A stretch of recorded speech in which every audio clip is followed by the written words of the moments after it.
नमस्कार, आप देख रहे हैं श्रेष्ठ भारत। आपके साथ मैं हूं कनिका। अमेरिकी एजेंसी नोआ के मुताबिक वर्तमान समय में जो स्थिति है उसके मुताबिक 2023 पिछले 10 सालों का रिकॉर्ड जो है तोड़ते हुए सबसे गर्म साल साबित हो सकता है। जिस तरह से अलग अलग जगह पर स्थिति देखने को मिल रही है, फिर चाहे इंटरनेशनल लेवल पर हो या फिर भारत में हो, सभी जगह गर्मी से लोगों का बुरा हाल पड़ रहा है। यहाँ तक कि कनाडा जैसा देश जहां पर बहुत ज्यादा ठंड रहती है, वो भी इस समय भीषण गर्मी की मार से जूझ रहा है। ये स्थिति आखिर क्यों पैदा हो रही है और इसके पीछे क्या वजह है, इस पर चर्चा के लिए हमारे साथ दो खास मेहमान जुड़ गए हैं। हमारे साथ परितोष त्यागी जी हैं जो कि एनवायरमेंटलिस्ट हैं, और साथ ही डॉक्टर केजे रमेश साहब हैं जो कि फॉर्मर डीजी हैं आईएमडी के। इनसे बात कर लेते हैं। बहुत बहुत स्वागत है सर आप दोनों का। तो जिस तरह से गर्मी का असर लगातार बढ़ता जा रहा है, अब इस पूरी खबर पर चर्चा के लिए हमारे साथ जुड़ गए हैं परितोष त्यागी जी जो कि एनवायरमेंटलिस्ट हैं, इसके अलावा केजे रमेश साहब हैं जो कि फॉर्मर डीजी हैं आईएमडी के। बहुत बहुत स्वागत है आप सब दोनों का श्रेष्ठ भारत में। सबसे पहले रमेश साहब, मैं आपसे पूछना चाहूंगी कि जिस तरह से गर्मी देखने को मिल रही है, अगस्त का जो महीना था उसने भी गर्मी से रुलाया और अब सितंबर में भी बहुत ज्यादा गर्मी पड़ रही है। कल की अगर बात करें टेम्परेचर की, तो कल भी 40 डिग्री टेम्परेचर था और ये सिलसिला चलता जा रहा है। कब थमेगा, क्यों हो रहा है ये सब कुछ? ये बारिश नहीं होने की वजह से नॉर्थ वेस्ट इंडिया में दिल्ली हो, पंजाब हो, राजस्थान हो, हरियाणा हो, वेस्ट यूपी हो, थोड़ा गर्मी हो गया है ड्राई स्पेल की वजह से। बट कल जी रात से थोड़ा थोड़ा एनसीआर रीजन में हल्की फुल्की बारिश आने लगी है। अब जल्दी ही गर्मी से राहत मिलने की पूरी उम्मीद है।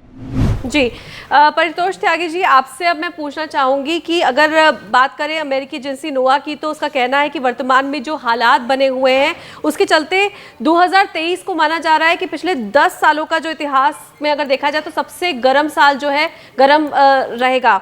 तो ऐसे में आपको क्या लग रहा है कि दुनिया भर के जो हिस्सों में असर दिखाई दे रहा है, हम बात करें चाहे अफ्रीका की, उत्तरी अमेरिका की, दक्षिण एशिया की, अटलांटिक और उत्तरी दक्षिण अमेरिका की, तो सभी जगह पर तापमान काफी ज्यादा है। कनाडा की भी अगर बात करें तो जो एक ऐसा देश है जहां पर ठंड जो है ज्यादा रहती है, वहां पर भी भीषण गर्मी बढ़ रही है।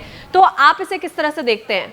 मैं तो समझता हूँ कि थोड़ी गर्मी बढ़ जाना एक समस्या है, मगर उससे ज़्यादा बड़ी समस्या सूखा पड़ने की है। गर्मी की से राहत अगर नहीं तो गर्मी बर्दाश्त भी की जा सकती है, पर गर्मी के जो इफ़ेक्ट क्रॉप्स पर होते हैं, गर्मी के जो इफ़ेक्ट और चीज़ों पर होते हैं, वो बहुत सिग्निफिकेंट है। आदमी तो कुछ ज़्यादा ही अपने आप को वो करने लगा है कि इतना भी टेम्परेचर नहीं सहेंगे, उतना भी नहीं सहेंगे, एयर कंडीशन में रहेंगे। बर्दाश्त की सीमाएं तो हैं हमारी, घटती जा रही हैं। वो नहीं होना चाहिए। हमें खुद भी कुछ बर्दाश्त करने की कैपेसिटी बढ़ानी चाहिए। मगर जो सूखा है उस ये वो ज़्यादा इम्पॉर्टेंट है, from social point of view, from socio economic point of view, from every other point of view. जी, डॉक्टर रमेश, आपसे जानना चाहेंगे कि जिस तरह से भी सर ने बात की, वैसे ही अगर देखें तो इंटरनेशनल लेवल हो या फिर भारत में भी देखें तो सब जगह पर इतनी ज़्यादा गर्मी पड़ रही है। क्या इसे सीधे तौर पर ग्लोबल वार्मिंग का असर माना जाए? या पूरी तरह ग्लोबल वार्मिंग का ही असर है। ग्लोबल वार्मिंग ऑलरेडी 1.2 डिग्रीज की गर्मी हो चुकी है ग्लोबली एवरेज जो है अभी तक का। और उसके ऊपर एल्निनो का प्रभाव भी है इस बार। इक्वेटोरियल पैसिफिक में एल्निनो भी वो तीव्रता पकड़ लिया है अब अगस्त में। ये दोनों की वजह से मानसून भी थोड़ा ड्राई स्पेल रहा है अगस्त में। जुलाई में अच्छा था, अगस्त में ड्राई स्पेल रहा है। अब जो है फर्स्ट वीक ऑफ सितंबर से अभी मानसून फिर तेजी पकड़ी है। और मध्य प्रदेश, ये सब जो पूरा साउथ इंडिया में मध्य प्रदेश और साउथ बिहार और ये छत्तीसगढ़, झारखंड में भी बारिश होने लगा, तेलंगाना में भी बारिश होने लगा पिछले 2-3 दिनों में। आज सुबह से बल्कि रात से हल्की हल्की बारिश पूरी एनसीआर रीजन में भी होने को मिली है। सो ये अगस्त का जो गर्मी थी उससे तो राहत मिलेगी। अभी आने वाली 18 तारीख और 20 सितंबर तक भी पूरा सेंट्रल इंडिया में बारिश होने का अच्छा अनुमान है।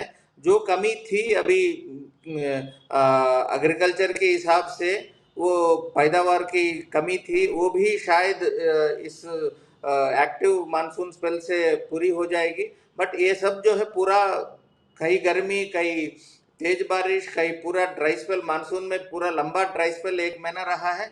एल नीनो और ग्लोबल वार्मिंग दोनों का मिलजुला असर है। चलिए, आप बता रहे हैं कि ग्लोबल वार्मिंग और एल नीनो दोनों का मिला जुला असर है, और साथ ही आप बता रहे हैं कि 18 सितंबर के बाद जो है राहत थोड़ी सी मिल जाएगी, क्योंकि दिल्ली की अगर हम बात करें तो यहाँ पर भी गर्मी से लोगों का बुरा हाल हो चुका है और एसी के बिना बैठना बिल्कुल मुश्किल हो गया है कि आप बिना एसी चलाए नहीं बैठ सकते हैं। परितोष त्यागी जी, मैं आपसे जानना चाहूँगी, आप काफ़ी टाइम से ये स्टडी करते आ रहे होंगे, पिछले अगर हम बात करें 4-5 सालों में आपने क्या कुछ परिवर्तन देखा है? और अगर बात करें एग्रीकल्चर सेक्टर की, तो यहाँ पर फसलों को भी क्योंकि काफी नुकसान पहुंच जाता है, ज्यादा गर्मी पड़ती है तो भी और ज्यादा अगर बारिशें होती है तो भी, तो इसे आप किस तरीके से देखते हैं? तो फिर बारिश की तरफ ही ध्यान दिला कि को सुनकर खुश हो, बारिश आएगी। जिन दिनों बारिश आई उतनी दिनों कितनी तबाही हुई, खास तौर से हिल स्टेट्स में कितने लैंड स्लाइड्स हुए, कितने एक्सीडेंट्स हुए। जी। और जहाँ पहले इतनी ज़्यादा कभी भी नहीं, तो उसकी वजह ये है कि हम इसके बारे में तो बड़े चिंतित हैं कि टेम्परेचर अगर रहेगा तो हम क्या, मगर हम इसके बाद क्या करें। ज़्यादा बारिश रेगिस्तान जैसे एरिया में भी फ्लड्स ला रही है। उसकी वजह ये है कि हमारी ड्रेनेज का बंदोबस्त बहुत ही पुअर है। जो ड्रेन्स हैं उनमें सफाई नहीं रखी गई, जो ड्रेन्स हैं वो अब इनएडिकेट हो चुकी हैं, क्योंकि अब रन ऑफ का रेट जो है पहले रन ऑफ के रेट से 2-3 गुना ज़्यादा है। तो इसलिए हमें अपनी ड्रेनेज को ऑगमेंट करना पड़ेगा और साफ तो रखना ही पड़ेगा। उसकी ओर अभी ज़्यादा बात नहीं होती, ज़्यादा बात टेम्परेचर के राइज और फॉल की। जी डॉक्टर रमेश, इससे पहले जब हमारी बातचीत हुई थी तब भी आपसे मैंने बात की थी कि जिस तरह से मौसम में बदलाव जो है वो बहुत ज़्यादा देखने को मिल रहा है। कहीं पर किसी अगर हम बात करें जितने हिल स्टेशंस हैं, फिर चाहे वो हिमाचल प्रदेश हो गया, पहाड़ी इलाकों में बहुत ज़्यादा बारिश होना, कहीं पर बहुत ज़्यादा गर्मी होना, किसी जगह पर बिल्कुल सूखा भी पड़ा हुआ है। कोई ऐसे भी इलाके हैं जहाँ पर सूखा पड़ चुका है, फसलें बर्बाद हो चुकी है। तो ये जो मिला जुला असर देखने को मिल रहा है, ये क्या सब कुछ सिर्फ ग्लोबल वार्मिंग और एल नीनो की वजह से है, या इसके पीछे कोई और भी रीजन है कि अलग अलग जगह पर हम देख रहे हैं तबाही जो है वो अलग अलग तरीके से आ रही है? उड़ीसा में भी हमने देखा था कि किस तरह से बिजली कड़की थी 61,000 बार। तो इतना ज्यादा चेंजेस आखिर क्यों देखने को मिल रहे हैं? ये इसलिए देखने को मिल रही है, जो 1 डिग्री की तापमान अगर बढ़ती है, जो नमी एटमॉस्फेयर नमी का स्तर जो है वो 7 से 10% नमी को, ज़्यादा नमी को रखने का स्तर बढ़ती है। जो ज़्यादा नमी अगर एटमॉस्फेयर में होती है, गर्मी के साथ साथ जो बादल बनेंगे, बादलों में अब पहले से ज़्यादा पानी होल्ड करने का क्षमता भी रहता है। उसकी वजह से जहाँ पर भी बारिश होगी वो पहले के मुकाबले बहुत तेज तरह के बारिश होगी, और जो है बहुत कम समय में बहुत हाई वॉल्यूम, लो शार्प टाइम पे हाई इंटेंसिटी प्रेसिपिटेशन, ये है क्लाइमेट चेंज का असर।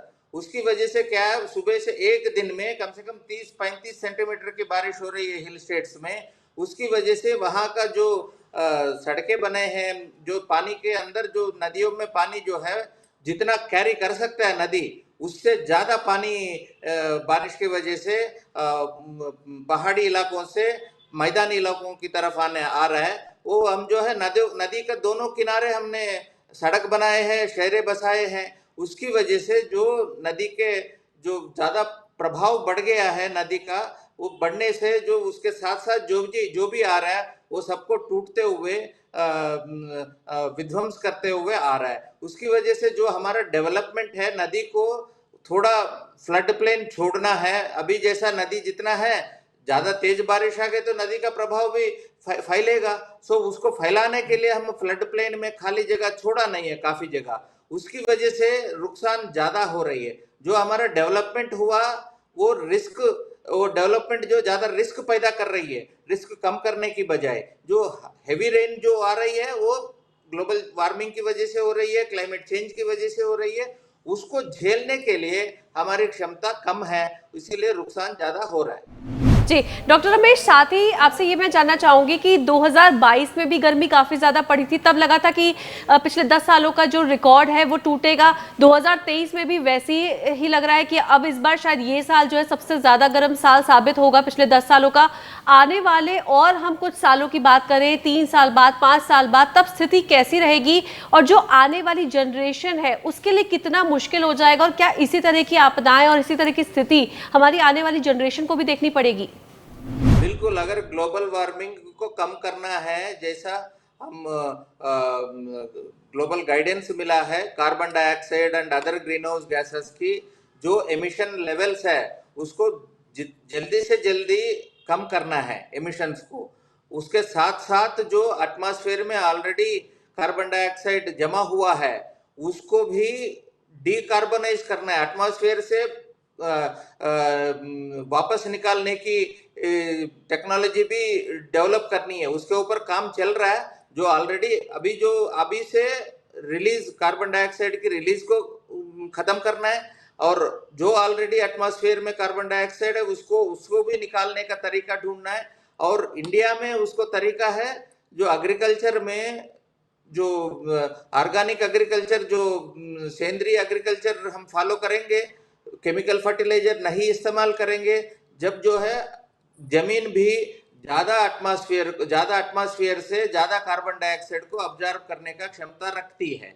सो हम एग्रीकल्चर से, और पर्टिकुलरली रेनफेड एग्रीकल्चर जो ऑयल सीड्स है, पल्सेस है, सीरियल्स है, इसको ज्यादा करके पैदा करके, और वो हार्वेस्ट के बाद जो पेड़ होती है उसको जमीन के अंदर फिर भेजना है। उससे क्या होगा, ऑर्गेनिक फार्मिंग से हमारा जमीन भी एटमॉस्फेयर से कार्बन डाइऑक्साइड को ऑब्जर्व करता है। प्लांट्स तो ऑब्जर्व करते ही है, कार्बन डाइऑक्साइड ऑब्जर्व करके ऑक्सीजन को इमिट करता है। सो डीकार्बनाइजेशन के ऊपर भी काफी ध्यान देना है। इंडिया में एग्रीकल्चर के थ्रू डीकार्बनाइजेशन हो सकता है, वो एटमॉस्फेयर से कार्बन निकाल के एग्रीकल्चर प्लांट्स जो है जमीन के अंदर ट्रांसफर कर सकता है। वो इसलिए ऑर्गेनिक फार्मिंग का ज्यादा support and promotion very urgently करना है इंडिया में। तभी कुछ बहुत एक्शंस ऐसा लेंगे तो तभी राहत मिलने की उम्मीद है। कुछ एक्शन पॉइंट्स आपने यहाँ पर शेयर किए हैं। मैं परितोष त्यागी जी से पूछना चाहूंगी कि सर आप इसमें क्या कुछ चीजें ऐड करना चाहेंगे ताकि आने वाली जनरेशन जो है उसको इतनी सारी स्थिति जो इस साल हम देख रहे हैं और पिछले साल भी हमने देखी थी, इतनी भयावह स्थिति ना देखना पड़े? बातें डॉक्टर साहब ने कही है वो बड़ी इंपॉर्टेंट है और उनको तो अपना ध्यान में रखना ही रखना है। जो ऐड करने की चीज़ है, एक सब्जेक्ट है अर्बन फॉरेस्ट्री। अब 30-50 मंजिल के मकान हैं, अगर उनके बालकनीज इस तरह डिज़ाइन की जाएं, इसमें थोड़ा अर्बन प्लानिंग और आर्किटेक्चर में भी चेंजेस की ज़रूरत है, ताकि इस तरह से डिज़ाइन किया जाए कि ग्रीनरी वर्टिकली प्रोड्यूस की जा सके। और दूसरा ये कि हमारे बहुत से फॉरेस्ट हैं मगर वो डिग्रेडेड, उनको फिर से रिवाइव करके डेंस फॉरेस्ट में कन्वर्ट कर दे। ये 2 सजेशंस में ऐड करना चाहता हूँ, वरना डॉक्टर साहब ने बड़े डिटेल में बतलाई है ये बात। चलिए, बहुत बहुत शुक्रिया आप दोनों का श्रेष्ठ भारत के साथ जुड़ने के लिए और इस तमाम बातचीत को हमारे साथ साझा करने के लिए।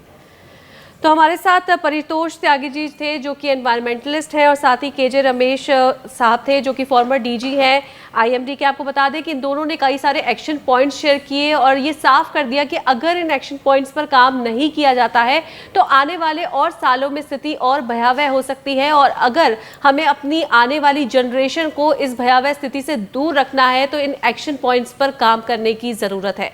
इस खबर में फिलहाल बस इतना ही, लेकिन बाकी खबरों के लिए आप देखते रहिए श्रेष्ठ भारत। नमस्कार। श्रेष्ठ भारत पर खबरों से जुड़े रहने के लिए चैनल को सब्सक्राइब करें, बेल आइकन दबाएं और देखते रहें श्रेष्ठ भारत।